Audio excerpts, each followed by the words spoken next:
Bienvenidos a la serie 3, la arquitectura de la realidad. Aquí no vamos a preguntarnos qué es real. Vamos a preguntarnos algo más incómodo. ¿Y si lo que llamas realidad es solo una interpretación estable? Hoy empezamos por la base, no desde la conspiración, desde la neurociencia. Tu cerebro no es una cámara, es un constructor. No registra el mundo, lo edita, lo filtra, lo simplifica, lo predice. Y si eso es cierto, entonces lo que ves no es el mundo tal cual es. Es una versión funcional. Martín, vamos al núcleo. ¿Cómo explica la neurociencia que el cerebro construya lo que creemos que es real? El cerebro no actúa como una cámara que simplemente capta la realidad. Utiliza un modelo llamado predicción cerebral, donde anticipamos lo que creemos que va a ocurrir y ajustamos nuestra percepción basándonos en los datos sensoriales que recibimos. Es fascinante, pero ¿qué ocurre cuando esas predicciones fallan? Por ejemplo, en el caso de las ilusiones ópticas, ¿hay un ejemplo que puedas compartir? Claro, un ejemplo clásico es la ilusión de Müller-Lyer. Aunque las líneas son del mismo tamaño, nuestro cerebro las percibe diferente debido a las flechas en los extremos.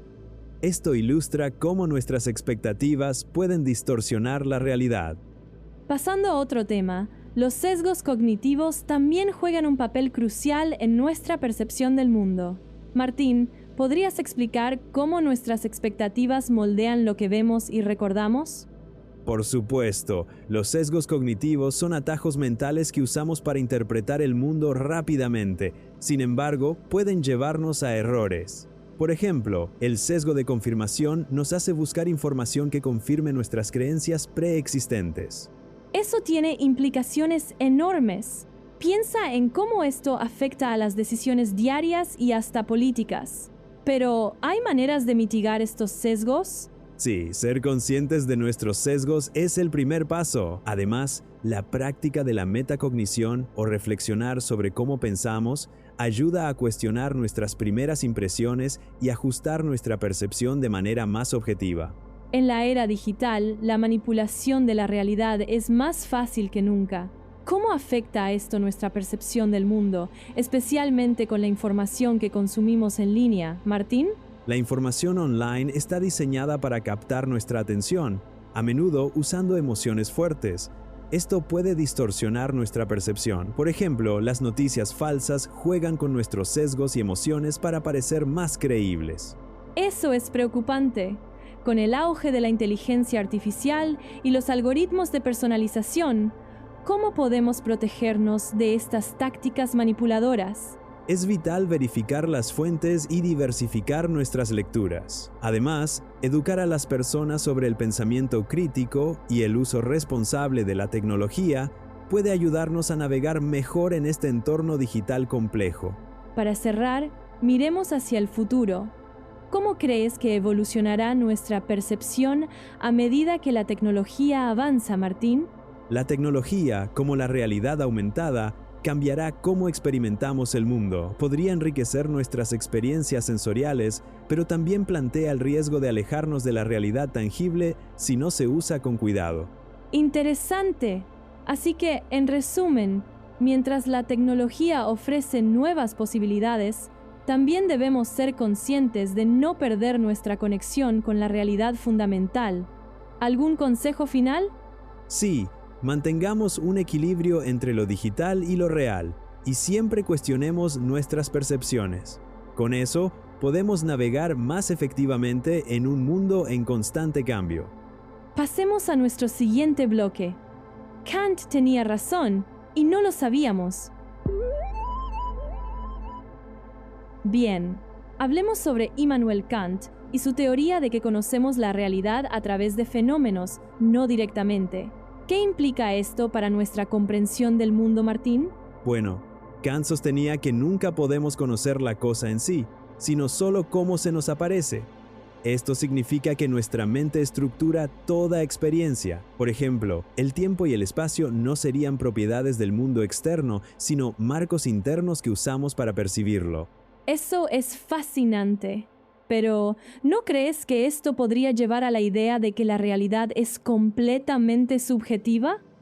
Me refiero a que, si todo está filtrado por nuestra mente, ¿cómo sabemos que hay una realidad objetiva tras esos fenómenos? Gran pregunta.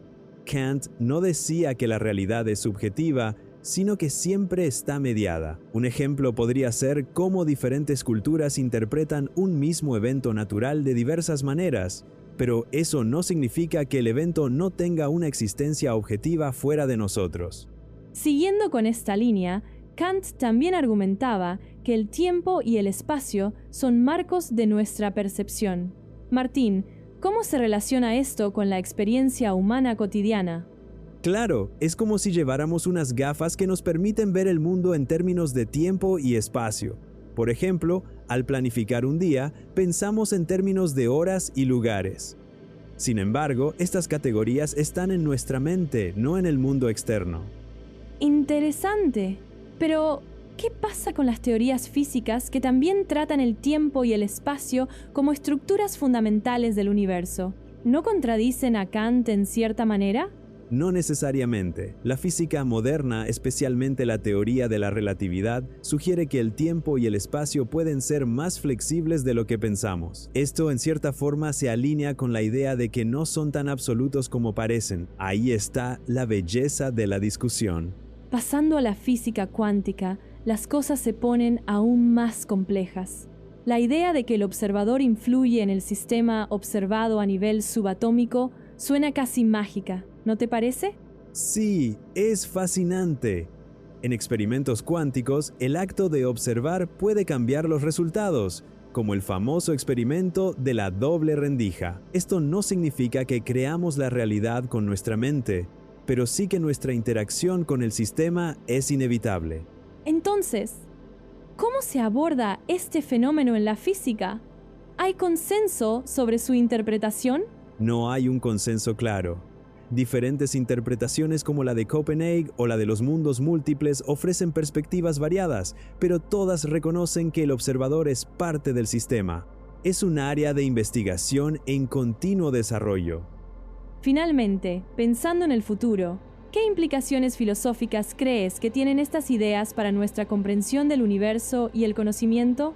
Bueno, nos invitan a aceptar que nuestro conocimiento siempre estará limitado por nuestras percepciones y herramientas. Es una llamada a la humildad epistemológica, un futuro donde la inteligencia artificial pueda ofrecer nuevas formas de mediación está en el horizonte. Me hace pensar en cómo podríamos expandir nuestras experiencias de la realidad. ¿Podría la tecnología ayudarnos a ver más allá de nuestros marcos actuales? Definitivamente, con avances en realidad aumentada y virtual, podríamos experimentar dimensiones de la realidad antes inaccesibles. No obstante, siempre estaremos dentro de algún sistema de mediación. El desafío es ser conscientes de ello. Pasemos ahora a nuestro tercer bloque, el cerebro como simulador. A la pregunta, ¿cómo el cerebro actúa como una máquina de simulación predictiva?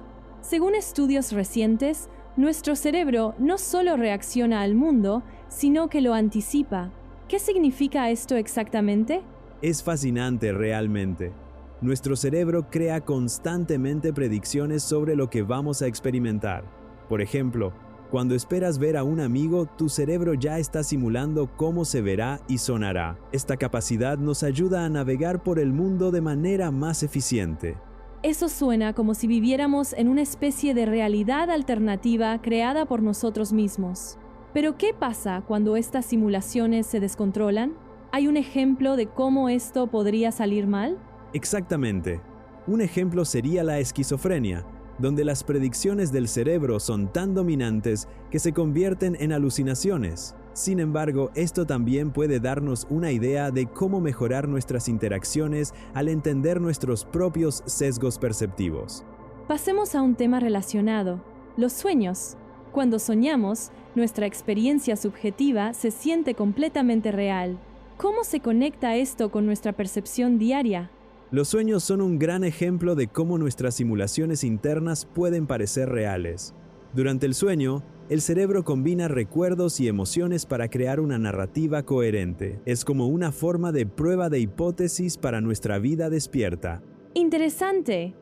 Pero, ¿cómo distingue el cerebro entre lo que es un sueño y lo que es la realidad cuando estamos despiertos?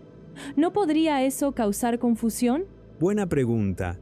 La coherencia sensorial es clave aquí. Cuando estamos despiertos, nuestros sentidos proporcionan una retroalimentación constante que ajusta nuestras predicciones. Sin embargo, en estados alterados, como el sueño, esa retroalimentación es reducida, permitiendo que la imaginación tome el control. Hablemos de la percepción. Algunos neurocientíficos describen la percepción como una alucinación controlada. ¿Qué implica esto para nuestra comprensión de la conciencia? Esta idea sugiere que la conciencia es una simulación estable que nos permite sobrevivir. Al igual que un piloto automático, nuestra percepción está diseñada para mantenernos seguros y eficientes. Sin embargo, esto puede llevar a malentendidos si no somos conscientes de nuestras propias limitaciones perceptivas. Entonces, ¿podríamos decir que la percepción es un filtro más que una representación directa del mundo? ¿Cómo afecta esto a nuestra interacción con la realidad? Exactamente. Vivimos dentro de un modelo funcional del mundo, no dentro del mundo puro. Esto significa que debemos ser críticos y conscientes de cómo interpretamos nuestra realidad y estar abiertos a ajustar nuestras percepciones a medida que obtenemos nueva información. Para concluir, miremos hacia el futuro. ¿Cómo podrían nuestras crecientes comprensiones sobre simulaciones cerebrales cambiar nuestra interacción con el mundo? A medida que comprendemos mejor nuestros modelos internos, podemos desarrollar tecnologías que mejoren nuestra percepción, como interfaces cerebro-computadora. Esto podría revolucionar la manera en que tratamos trastornos mentales al proporcionar un puente entre la realidad y nuestras simulaciones internas. Eso suena revolucionario, pero ¿qué retos enfrentamos en este camino? ¿Podría haber consecuencias no intencionadas? Sí, claro. Uno de los principales retos es garantizar que estas tecnologías no amplifiquen nuestros sesgos perceptuales. Debemos ser éticos y cuidadosos al desarrollar herramientas que interactúan directamente con nuestra percepción. Es un camino emocionante, pero requiere responsabilidad, y esto continúa en la realidad social, el acuerdo invisible. Ahora exploraremos cómo el dinero, aunque no tiene un valor físico intrínseco, se ha convertido en un pilar fundamental de nuestra sociedad. ¿Qué opinas sobre esta paradoja, Martín? Es fascinante, ¿verdad? El dinero es esencialmente papel o números en una pantalla, pero gracias a la confianza colectiva mueve economías enteras. Recuerdo una historia de un amigo que, durante una crisis bancaria, descubrió cómo su confianza en el dinero se tambaleaba. Interesante. Sin embargo, algunos argumentan que este sistema es frágil. Si la confianza colapsa, el valor del dinero también lo hace. Hemos visto ejemplos históricos como la hiperinflación en Zimbabue, ¿no crees? Sí, tienes razón. Y para el futuro, la digitalización del dinero, como las criptomonedas, podría cambiar esta dinámica de confianza. Sería interesante ver cómo evolucionan las percepciones sobre el dinero en las próximas décadas. Pasemos ahora a otro concepto abstracto pero poderoso, la idea de nación. Yuval Harari sugiere que es una ficción compartida. ¿Cómo lo ves, Martín? Exactamente, una nación es una construcción social, una narrativa que une a millones bajo una identidad común. En una conferencia, un sociólogo compartió cómo la identidad nacional puede ser tan poderosa que incluso gente que nunca se conocerá se siente conectada. Sin embargo, hay quienes creen que esta idea es divisiva, creando fronteras y conflictos. ¿Podría ser que, en un mundo globalizado, las identidades nacionales se debiliten a favor de una identidad más global? Es posible. De hecho, vemos ya movimientos que abogan por una ciudadanía global. Pero, al mismo tiempo, hay un resurgimiento del nacionalismo en muchos lugares. Será interesante ver cómo estas fuerzas opuestas se desarrollan. Ahora, hablemos de las fronteras, esas líneas imaginarias que, sin embargo, tienen un impacto muy real. ¿Qué piensas, Martín, sobre cómo estas líneas afectan nuestras vidas? Las fronteras son fascinantes, aunque son invisibles desde el espacio, determinan quién puede acceder a recursos, oportunidades y libertades. Una amiga que trabaja en una ONG me contó cómo los refugiados a menudo enfrentan enormes desafíos debido a estas limitaciones. Por otro lado, hay quienes argumentan que las fronteras son necesarias para mantener el orden y la seguridad. ¿Cómo equilibramos estos dos aspectos tan contrastantes? Es un dilema complejo. Quizás, en el futuro, podamos encontrar maneras de gestionar las fronteras que sean más inclusivas y equitativas, utilizando la tecnología para facilitar la movilidad sin comprometer la seguridad. Finalmente, exploremos cómo estas ficciones compartidas, como las llama Harari, permiten la cooperación masiva. ¿Qué nos puedes contar al respecto, Martín? Bueno, es increíble cómo las narrativas compartidas, desde el dinero hasta las religiones, han permitido organizar sociedades complejas. Harari menciona que estas estructuras narrativas son tan poderosas que han creado civilizaciones enteras. Sin embargo, algunos sugieren que estas ficciones podrían ser reemplazadas por nuevas narrativas, como la ecología global o la justicia social, que reflejen mejor los desafíos actuales. ¿Cómo ves este cambio potencial? Es inevitable. Las narrativas evolucionan con la humanidad.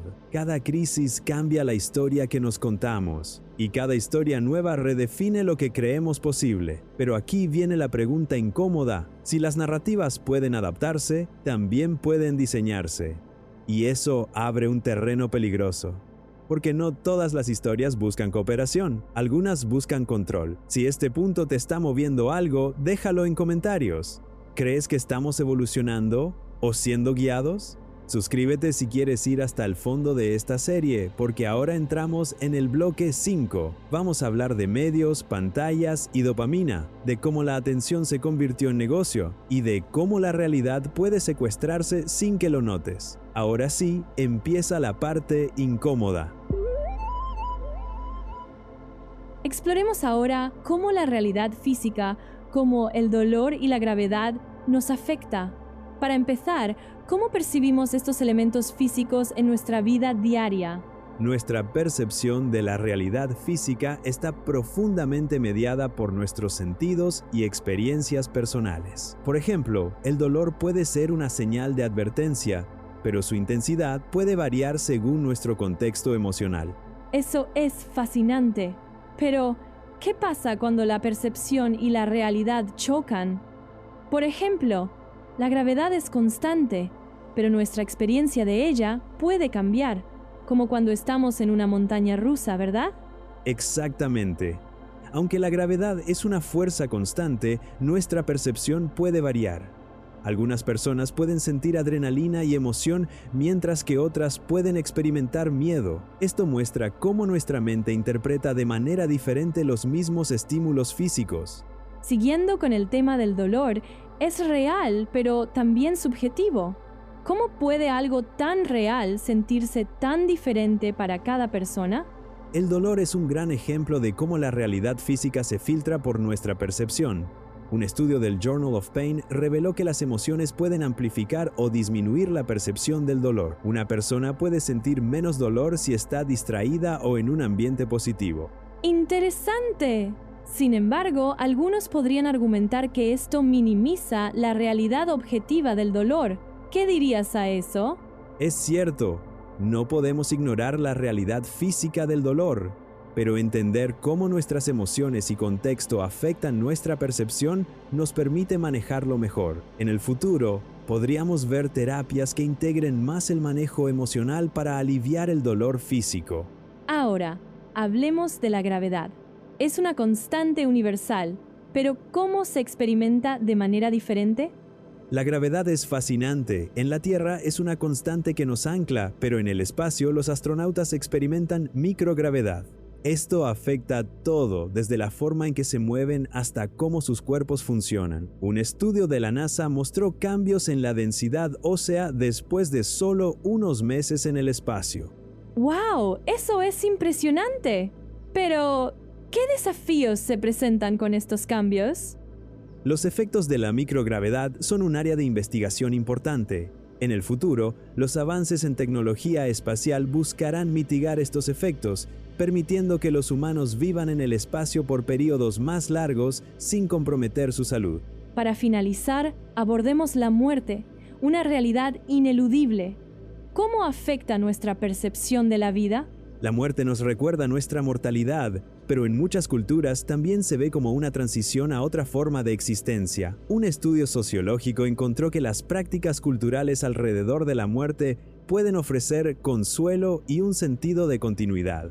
Sin embargo, algunos podrían ver esto como una negación de la realidad física de la muerte. ¿Cuál es tu opinión? Entiendo ese punto.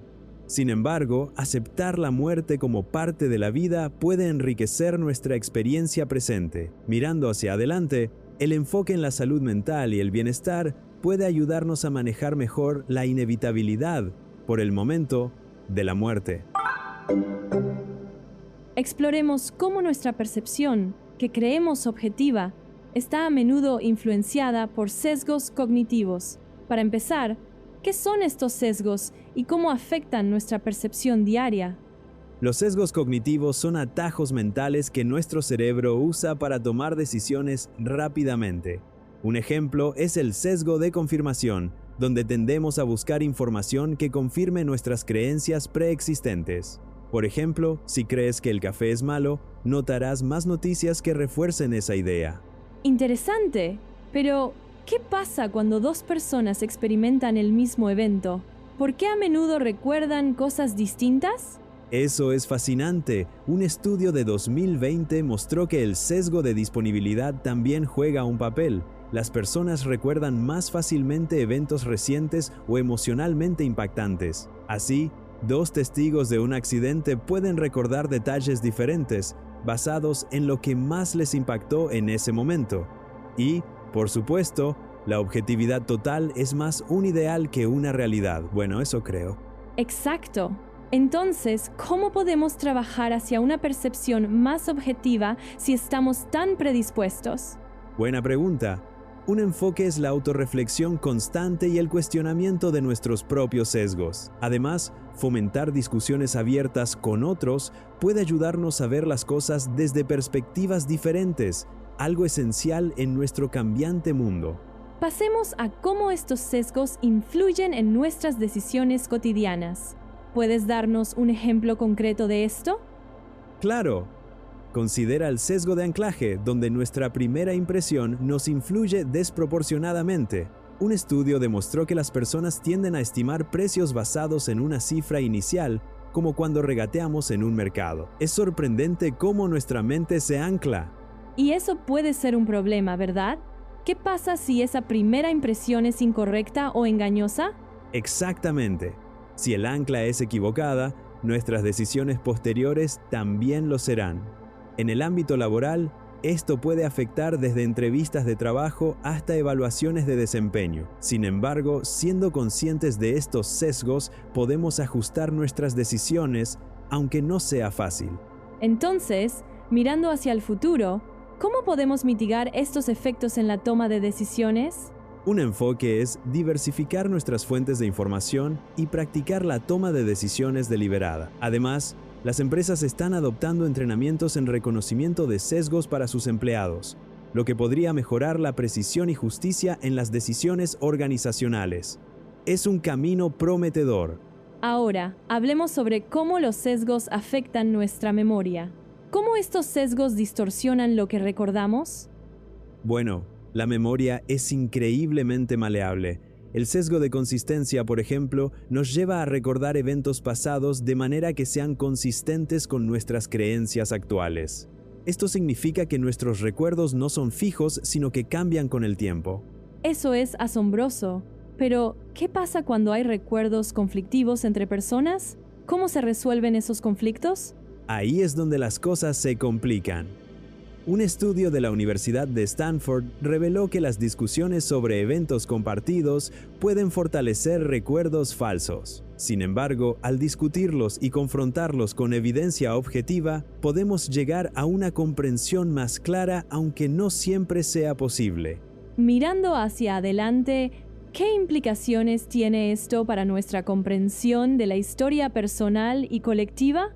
Esto sugiere que debemos ser críticos con nuestros propios recuerdos y las narrativas históricas. Estar abiertos a reinterpretar eventos pasados a la luz de nueva información es crucial para una comprensión más completa de nosotros mismos y de nuestro mundo. Nunca dejamos de aprender.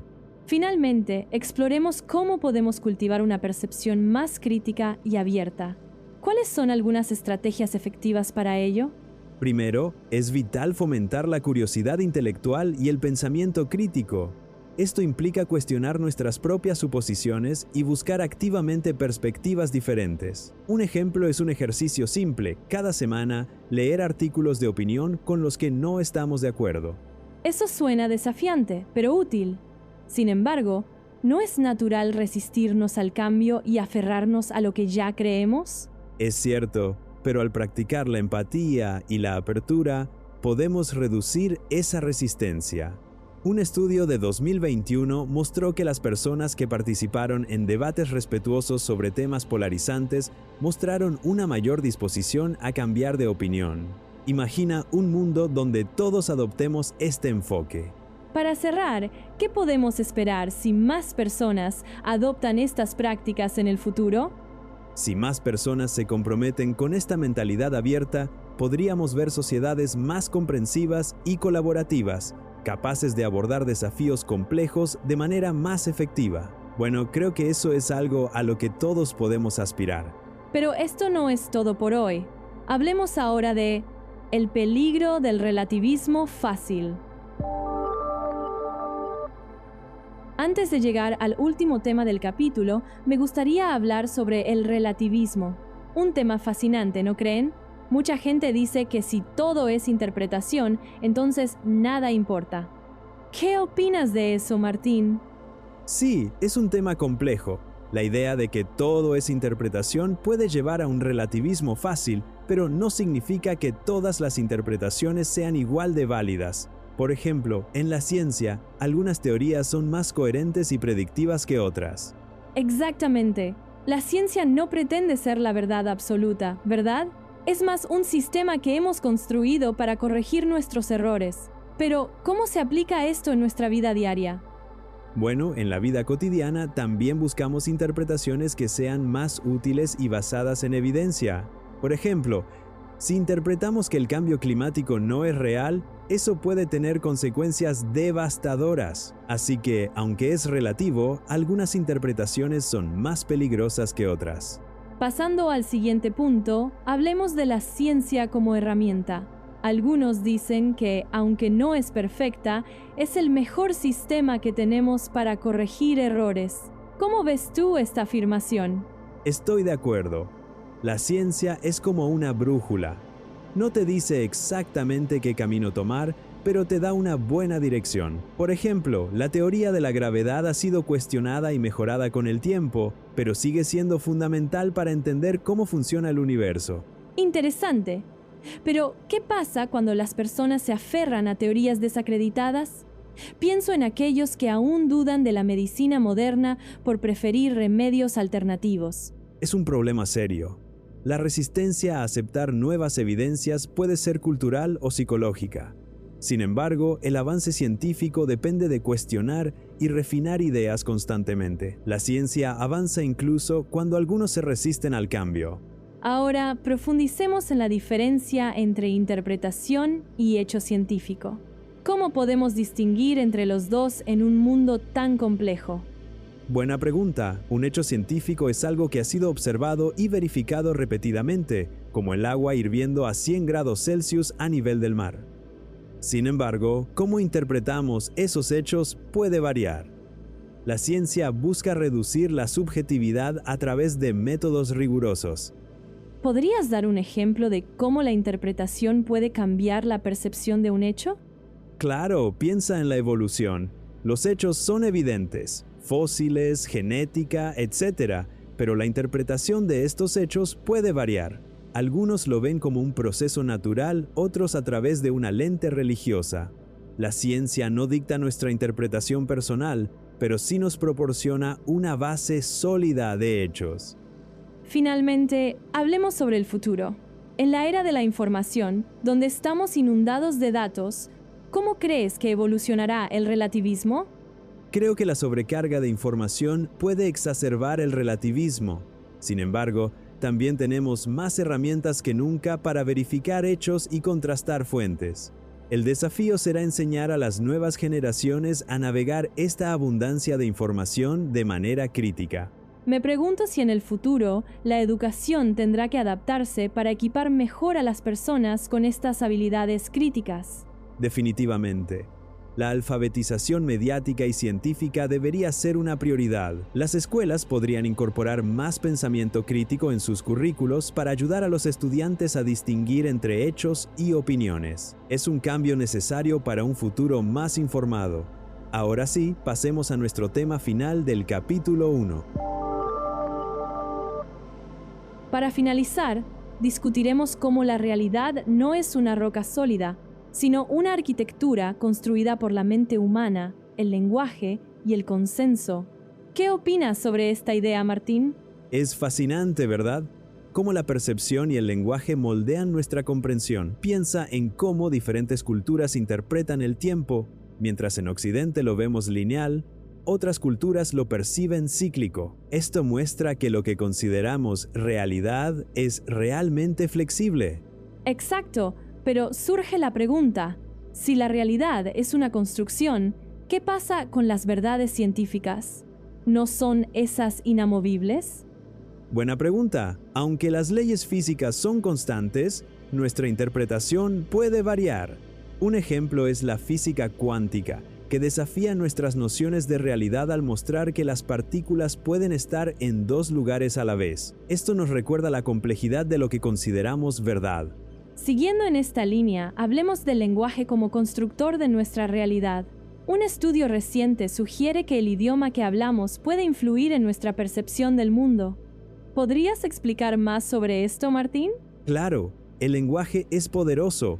Por ejemplo, en algunos idiomas no hay diferenciación entre azul y verde, lo que cambia cómo se perciben esos colores. Esta construcción lingüística afecta incluso la memoria y la decisión, como mostró un experimento con hablantes de ruso y su percepción del color. Interesante, pero ¿qué pasa con la universalidad del pensamiento lógico? ¿No contradice eso la idea de que el lenguaje puede limitarnos? El pensamiento lógico es una herramienta, pero sus aplicaciones pueden variar. La programación, por ejemplo, es un lenguaje propio que, aunque lógico, depende del contexto cultural en su aplicación. Así, el lenguaje no limita, sino que enriquece nuestras experiencias de la realidad. Pasemos al cerebro, el arquitecto por excelencia. Un estudio de la Universidad de Yale demostró que nuestras expectativas pueden alterar nuestras percepciones sensoriales. Martín, ¿cómo funciona esto? Es fascinante. Nuestro cerebro predice constantemente, y estas expectativas pueden moldear lo que vemos o escuchamos. En un famoso experimento, se demostró que los participantes veían formas diferentes en imágenes ambiguas, influidos por lo que esperaban ver. Es como el dicho, vemos lo que queremos ver. Eso suena muy subjetivo. Sin embargo, ¿no hay un peligro en que nuestras percepciones estén tan moldeadas por expectativas? ¿Cómo manejamos esto? Bien dicho. Este sesgo puede ser peligroso, pero ser conscientes de él es el primer paso para mitigarlo. Educar a las personas en pensamiento crítico y autoconciencia puede ayudar a navegar esta complejidad de manera más efectiva. Para cerrar, hablemos del futuro. Con tecnologías como la realidad virtual, parece que estamos entrando en una nueva era de construcción de realidades. Martín, ¿qué ves en el horizonte? La realidad virtual es un campo emocionante. Permite crear experiencias inmersivas que pueden cambiar nuestro enfoque en la educación, el entretenimiento y la terapia. Sin embargo, debemos balancear esta capacidad con la ética, asegurando que estas nuevas realidades se utilicen para el bien común. Pero, ¿no existe el riesgo de que la realidad virtual nos aleje de las experiencias genuinas? Es un riesgo real. La clave estará en integrar estas tecnologías sin reemplazar las conexiones humanas auténticas. El futuro dependerá de cómo equilibramos la innovación tecnológica con nuestra necesidad innata de comunidad y conexión. Una tarea compleja, pero emocionante. Y aquí termina este primer capítulo, pero no la pregunta. Si la realidad no es algo sólido, si es algo que interpretamos, construimos y a veces manipulamos. Entonces, dime algo. ¿En qué parte de tu vida estás viendo hechos? ¿Y en cuál estás viendo interpretaciones? Quiero leerte. Déjalo en comentarios. Cuestiónalo. Discútelo. Si esta serie te obliga a pensar diferente, suscríbete, porque lo que viene no es más cómodo, es más incómodo. Y eso precisamente es el punto. Nos escuchamos en el siguiente episodio.